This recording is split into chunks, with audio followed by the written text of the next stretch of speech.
久しぶりです。石崎です。石崎車買いました。はい。ちょうどねなんか走れる車欲しいなと思ってたら、こんな車あるよなんてね声をかけてもらって、ちょっと乗ってみたところ、こいつはいいんじゃねえかっていうところで車を購入しました。で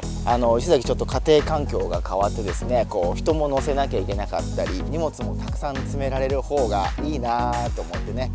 そんな、人にぴったしの車だったんじゃないかと思います。はい、ということでじゃあ早速、石崎の愛車紹介行ってみたいと思います。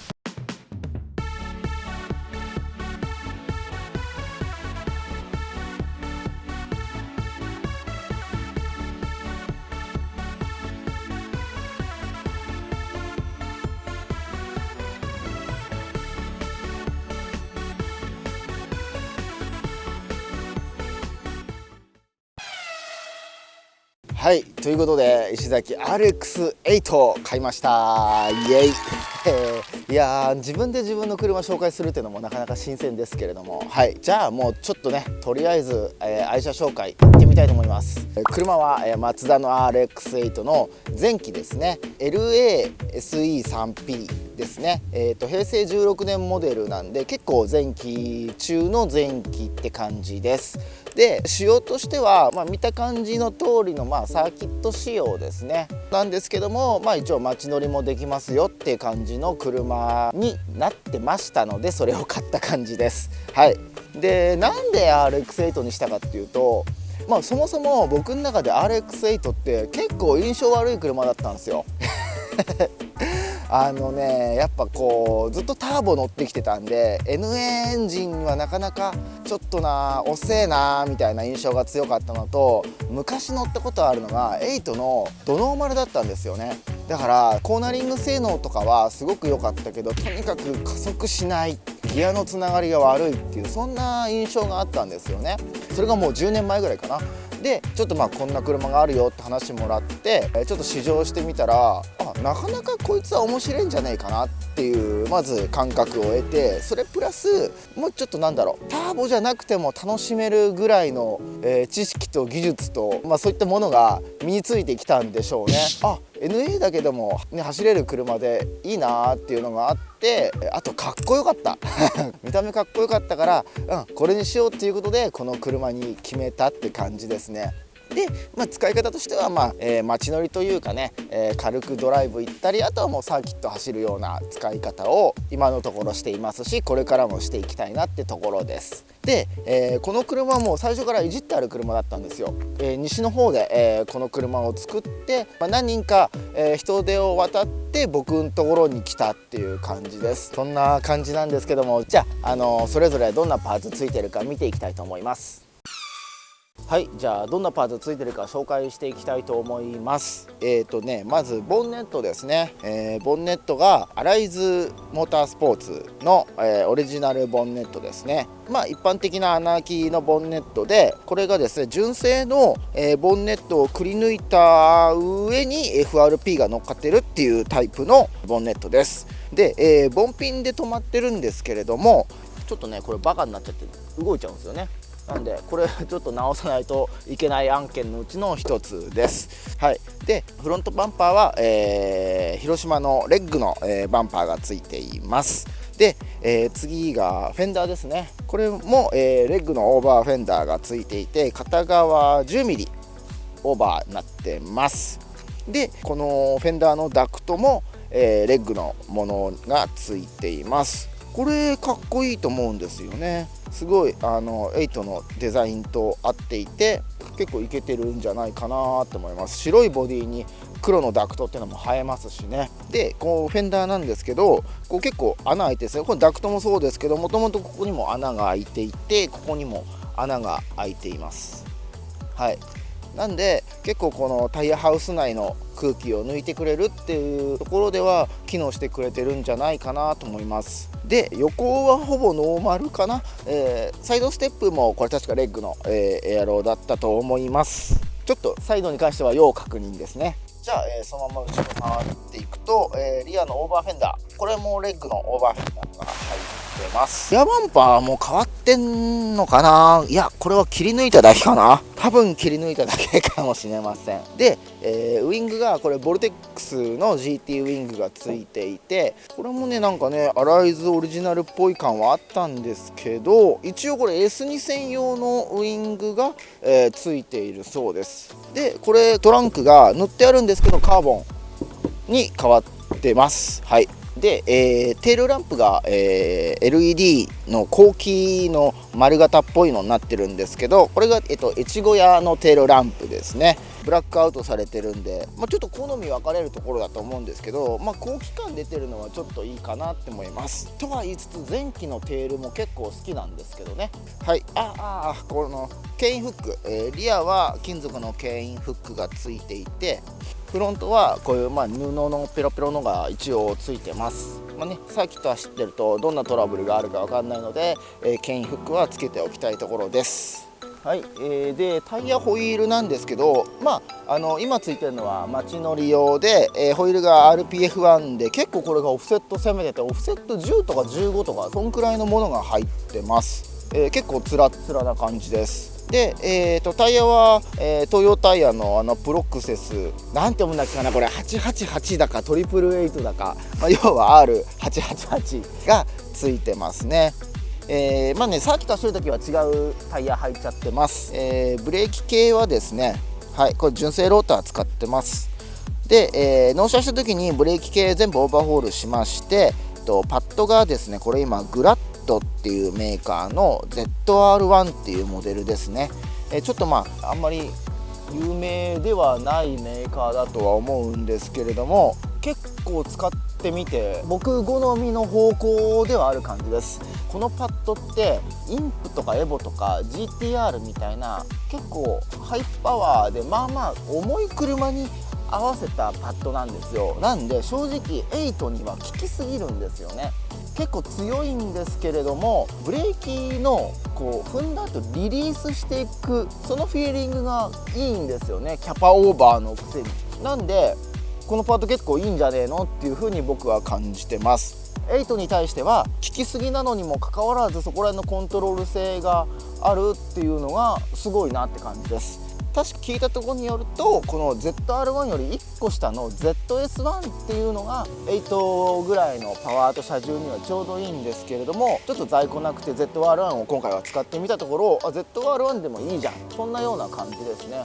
ブレーキもよく止まるし、何より僕はもうリリースしろがあるっていうのが、リリースのコントロール性がいいっていうのが結構おすすめです。ただめっちゃ鳴くんですよ、街乗り。もうキーとかじゃなくて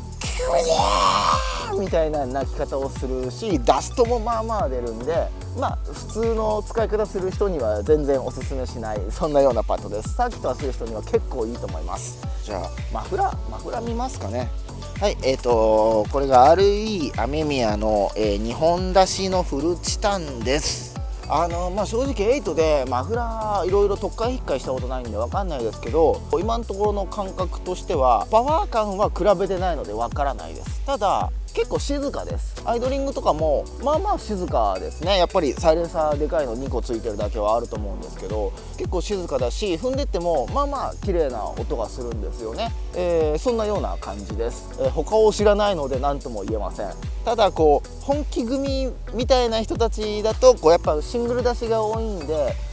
重量的なところには、1本出しに比べると不利なのかなっていう感じです。ただアイドルとか静かで音もいいんで、これでよっぽどパワーが落ちるとかがなきゃいいんじゃねっていう風に思ってます。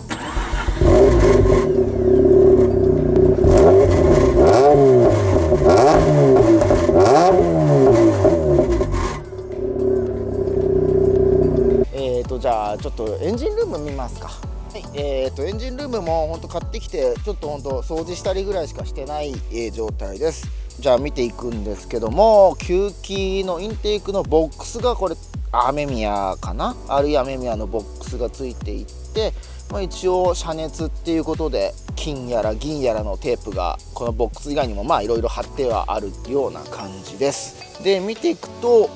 プーリーがアルミに変わってて、あとはオイルキャッチタンクがついていてバッテリーが移設してあってっていうぐらいだと思うんですよね。でまあタワーバーが入ってたりするんですけども、でね8でタワーバーで気になるのがマツダスピードのタワーバーっていうかタワーブレースタワーバーかな。でこのバルクヘッド側に2本左右から伸びてるんですよね。だからもしかしたら8って横を止めるっていうよりもこのバルクヘッド側に剛性を出してあげた方が効くんじゃねえのかなっていう、ような風な考察をしていて、さらにはですねフェンダーの中にこう筋金くん的な感じで止めるような、バーを入れてあげると結構このブレーキング時のフィーリングが良くなるっていう話を聞いたので、やっぱりこの車の縦側の剛性はタワーバー出してあげた方が本当はいいんじゃねえのかなっていう、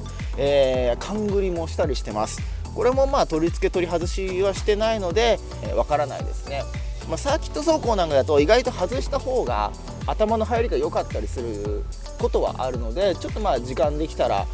そういったところも試してみたいかなっていうふうに思ってます。はい。で、これ中古で買ってきた車のエンジンなんですけど、一度オーバーホールしてあるらしいです。でローターのバランス取りやってシール類変えて、汽船かなにこう DLC だか WPC 加工がしてあるそうです。比べたことないので分かりません。オーバーホールしてから明確な走行距離分かんないんですけど、圧縮測ると 7.5 とか3ぐらいなんですよね。ちょっとだけ垂れちゃってるような感じだと思いますが、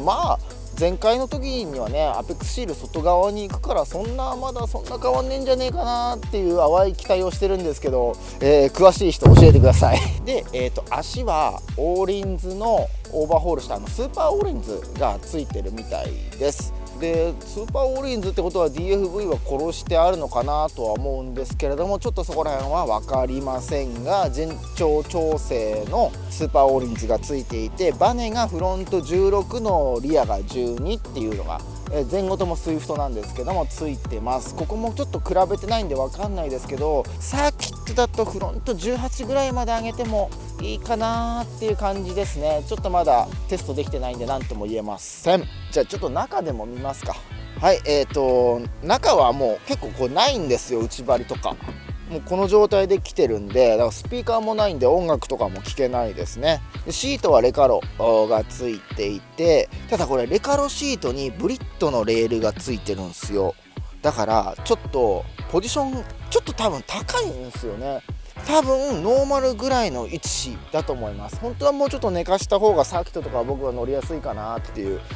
そんなような感じです。で、ご覧の通り内装がないのでこのいろんな音が入ってくるような車ですね。で1個怖いのが断熱材がないんで結構熱くるんじゃねえのかなっていうのにちょっとビビってます。ただエアコンはバリバリ効いてるんで、大丈夫かなと。はい。でね、ここら辺はもう前のオーナーさんたちがいろいろいじっちゃってて、まずドアのウィンドウのスイッチが移設されてます。でなんか時計もついてて、これバックモニターですね。なんですけど僕はあんま使ってません。はい。で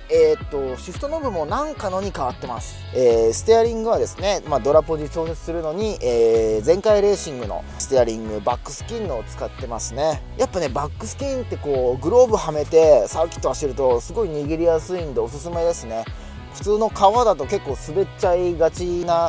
グローブとの相性はあると思うんですけども、やっぱバックスキンはしっかり握れるんでサーキット走る人はおすすめです。ただ日常的に使ってるとちょっと革の匂いがずっとしてるような革のお財布と同じような匂いがしてきます。ちなみに前回レーシングってレーシングシミュレーター屋さんです。あとはサーキットアタックカウンターついてるんですけど僕はあんま使ってませんね。でデフィの3連メーターついています。内装はそんな感じですかね。一応後ろも見てみますか。はい。後部座席はタイヤが乗ってます。A050 の265の18ですね。サーキット用タイヤをだいたいいつも積んでるような感じですかね。本当この冬のシーズンはしょっちゅう走り行くので僕は結構後ろに積みっぱにしがちですね。オフシーズンは倉庫の中ぶっ込んでいくんですけど、このシーズンはこの分燃費が悪くなります。一応ここに車載用のカメラ取り付けるステーというか吸盤がついています。ほらこんな感じで前のオーナーさんが一応メルシート剥がしたらしいです。そんな感じですね。はい、ということで、軽く僕の車を紹介しました。この車買ってまだ 1,2 ヶ月ぐらいなんですけど、まあまあトラブルが出たりしたんで、そういったのも含めてちょっと次の動画で紹介したいと思います。サーキット走行の車載とかもちょっと載せていこうかなと思うので、よかったら見てください。ではでは。